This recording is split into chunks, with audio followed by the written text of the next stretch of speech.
오늘 은혜 받은 후에 주의하라는 제목으로 하나님의 말씀을 나누겠습니다. 은혜 받은 후에 주의하라입니다. 히스기야 왕은 한마디로 의로운 왕이었고 특히나 기도하는 왕이었습니다.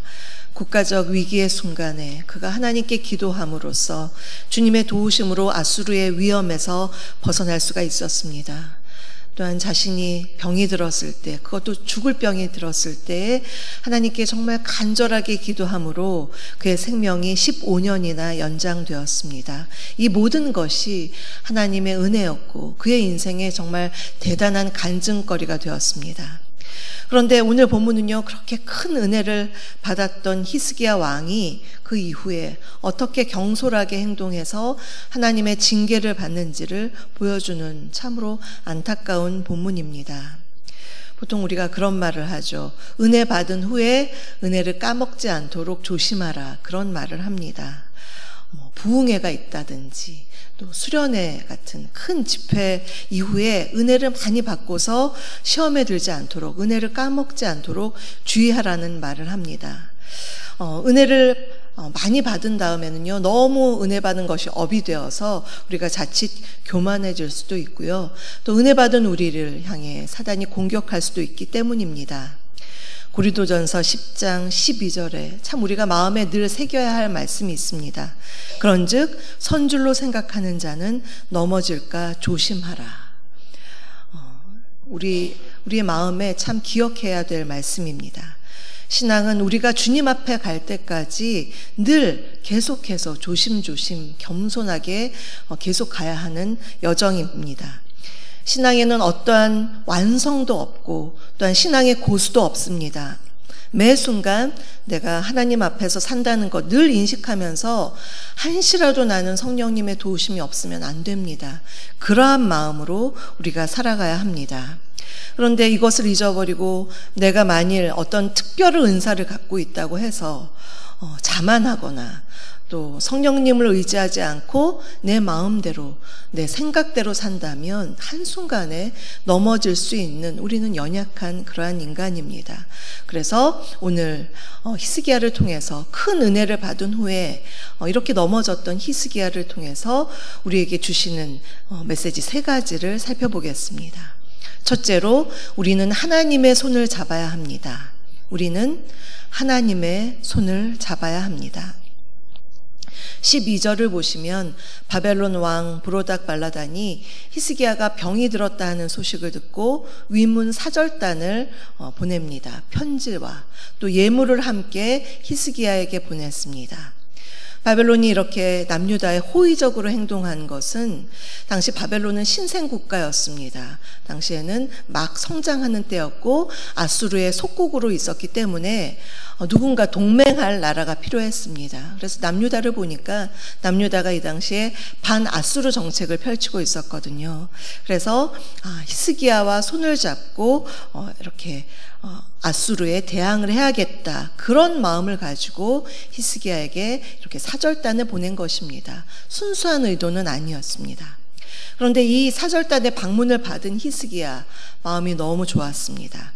그래서 자신의 왕궁에 있는 모든 귀한 것들 다 보여주고 또 군기고 자기들이 갖고 있는 군사의 모든 것들, 군기고와 창고의 귀한 물건들을 전부 다 사절단에게 과시하면서 보여주는 어리석음을 범했습니다. 이러한 히스기야의 행동은 1차적으로는 자신이 가진 것을 이런 부와 영화가 있다, 내가 가진 것 이 정도다, 바벨론에게 자랑하려는 교만한 마음 때문도 있었지만, 또 한 가지는, 그것이 다가 아니라 또 한 가지는 히스기야 또한 바벨론과 동맹을 맺고 싶어서 사절단에게 우리 남유다 가난한 나라 아니다, 약소국 아니다, 이것을 드러내 보임으로써 당신들 우리와 손잡아도 된다, 그것을 보여주고 싶어서 여러 가지 의미로 히스기야가 지금 이 사절단에게 모든 것을 다 보여준 것입니다. 한마디로 히스기야는 바벨론과 손을 잡고 싶어서 이렇게 한 것입니다. 그런데요, 이전에 그렇게 기도에 힘썼던 히스기야 하면 기도의 왕이었는데요. 히스기야가 지금 나라의 운명이 어떻게 될지도 모르는 동맹에 대해서는 하나님께 기도했다는 그러한 기록이 없습니다. 또한 20장 6절에서 하나님께서 선지자 이사야를 통해서 이러한 말씀을 주셨습니다. 아수르로부터 내가 너를 구원해 주겠다. 그런 말씀, 정말 귀한 약속의 말씀을 주셨습니다. 그런데 그 말씀을 마음에 새겼다면 나라를 구해주시고 지키시는 분은 여호와 하나님 때문이라는 것을 생각해야 하는데, 계속해서 동맹에 대해서 또 하나님께 기도로 묻지도 않고 자기가 지금 마음대로 이렇게 생각을 하고 있는 것입니다. 그래서 그러한 마음으로 군사적인 자신의 힘, 또 물질적인 힘, 바벨론에 과시함으로써 교만을 드러내고 또 이방 나라와 손잡으려는 이러한 불신앙을 저지른 것입니다. 역사를 주관하시며 그동안 계속해서 남유다를 지켜주셨던 하나님의 손을 굳게 잡고 주님을 더욱더 의지해야 할 히스기야가 교만한 마음, 또한 불신앙적인 마음으로 지금 이렇게 은혜 받은 후에 경솔하게 넘어진 것입니다. 그런데 히스기야만 이럴까요? 우리도 우리의 삶 속에서 잘못을 저지를 때가 있습니다. 우리가 하나님께 예배드리고 기도한다고, 또한 주님을 믿는다고 또 말은 하지만 중요한 순간에 기도하기보다 내 생각대로 또 나의 이익을 생각해서 그렇게 쉽게 내 마음대로 행하기가 쉽다는 것입니다. 또한 우리가 뭔가 가지고 있는 것, 내가 좀 자랑할 거리가 있으면 쉽게 교만한 마음으로 다른 사람들에게 자랑하지는 않습니까? 그래서 히스기야의 모습이 그의 모습만이 아니라 내 안에 있는 모습은 아닌지 우리가 점검해야 합니다. 우리는 히스기야의 이런 모습을 반면교사 삼아서 하나님의 은혜를 받은 후에 더욱 조심해서 나 자신을 철저히 주님 앞에 순복하며 살아가는 그러한 태도 너무나 중요할 것 같고요. 또한 모든 일에 더군다나 중요한 선택의 기로에서 기도하는 것 더욱 중요하다는 것을 우리가 다시 한번 깨달아야 하겠습니다. 둘째로, 하나님은 말씀을 주시는 선하신 하나님이십니다. 하나님은 말씀을 주시는 선하신 하나님이십니다. 우리는 보통 다른 사람의 생각도 내 생각과 같으려니 이렇게 생각하다가 내 생각과 다르지 않으면 되게 의아하게 생각할 때가 많습니다. 더군다나 나의 생각이 하나님의 생각과 같지 않다는 것, 그것을 우리가 잘 깨달아야 합니다. 그래서 우리는 늘 나의 생각을 말씀의 빛으로 늘 조명해야 합니다. 말씀의 빛 아래에서 나의 생각, 나의 계획, 나의 마음, 이런 것들을 잘 조명해서 하나님의 뜻과 나의 뜻이 맞나, 이런 것을 자꾸 살펴보아야 합니다. 내가 내 마음대로 질주하고 있는데 하나님이 여러 가지 채널을 통해서 나에게 스탑을 시키신다면 그것은 그야말로 하나님의 은혜입니다. 내 마음대로 생각했다가 하나님께서 주님의 말씀을 통해서 나를 바로잡아 주시는 것, 그것은 선하신 하나님의 손길인 것입니다. 본문에서 히스기야가 바벨론의 나라의 모든 것, 값진 것 다 보여줬을 때 하나님께서 이사야 선지자를 보내셨습니다. 그래서 히스기야에게 16절에서 이사야가 히스기야에게 이르되 여호와의 말씀을 들으소서. 당신은 지금 주님의 말씀을 듣지 않고 마음대로 하고 있습니다. 다시 한번 경종을 울리면서 여호와의 말씀을 들으소서 하면서 계속해서 두 가지 중요한 말씀을 전해줍니다. 17절을 보시면요, 히스기야가 바벨론의 사절단에 보여준 모든 것이 바벨론에 옮겨질 것이다. 한마디로 내가 지금 동지로 생각하는 저 바벨론 사람들 너의 적이 되어서 저거 다 가져갈 것이다.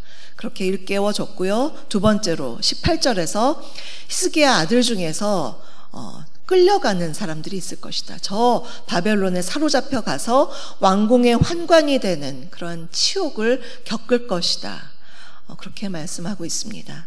여기서 아들의 원어인 베는요, 자식이라는 뜻도 되고 후손이라는 뜻도 됩니다. 그래서 실제로 히스기야의 아들 므낫세가 포로로 잡혀갔다 오기도 하고요. 또 그 후손 여호야긴, 또 시드기야 왕, 이 왕들이 포로로 끌려갔습니다. 이러한 것들이 지금 이사야를 통해서 히스기야에게 전해졌습니다.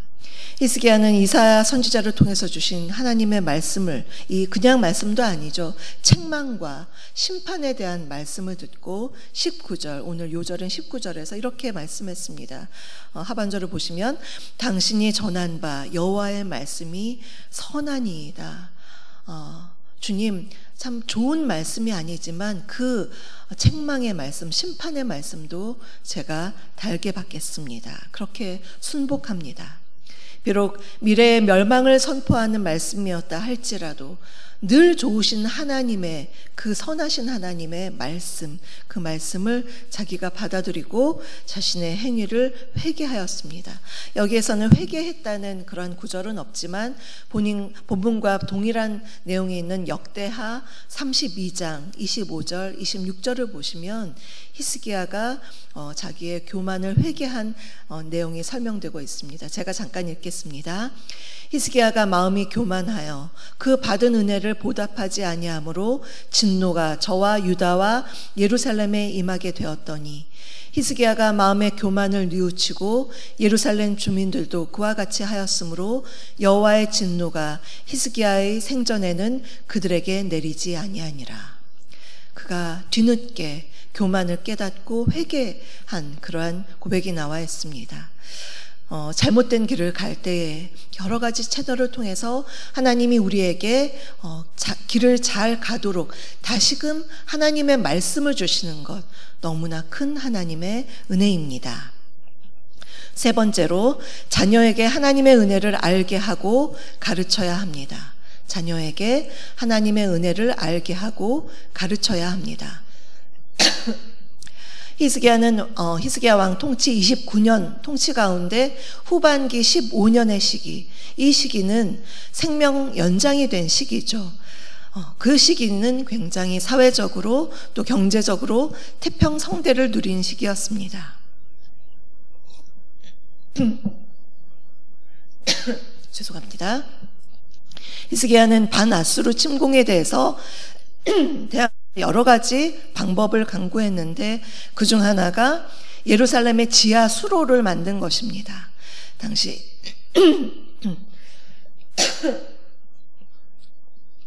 당시 예루살렘의 가장 중요한 급수원은 예루살렘 성 밖에 있었던 기온샘이었습니다. 그런데 만일 적이 침입해서 예루살렘 성벽을 둘러싸고 있으면 그 물을 조달할 수가 없었습니다.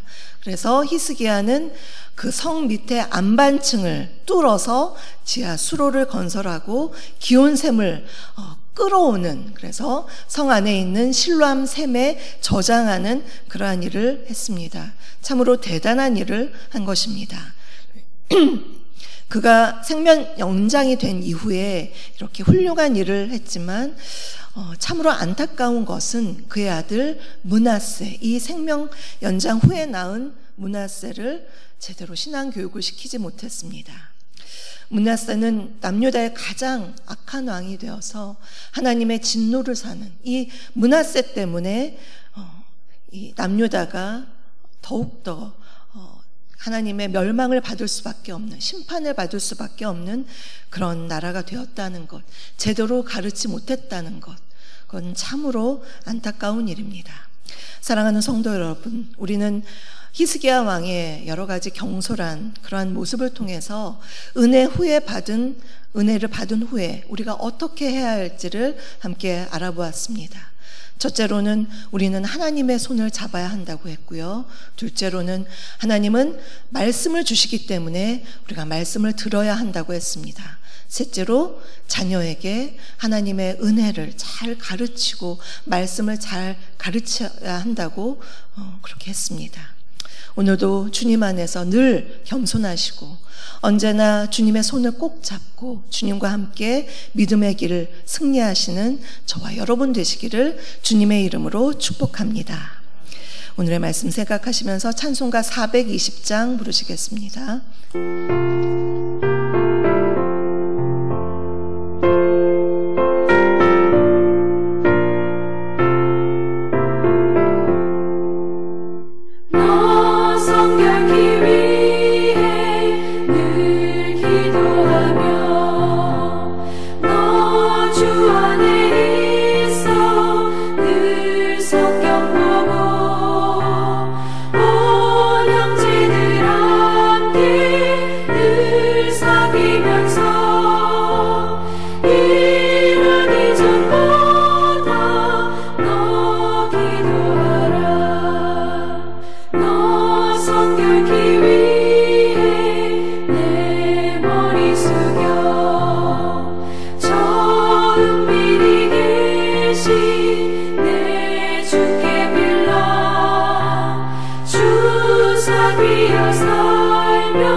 지금은 우리 주 예수 그리스도의 은혜와 아버지 하나님의 다함없는 사랑하심과 성령님의 내주교통 충만케 하심이 교만한 자를 물리치고 겸손한 자를 가까이 하시는 주님을 바라보며 오늘도 겸손하게 그 주님 손잡고 믿음의 길을 걸어가기를 간절히 원하는 사랑하는 우리 성도님들 머리 위에와 그 가정과 일터 위에 우리 주사랑교회 위에 지금부터 영원토록 함께하옵시기를 간절히 축원하옵나이다.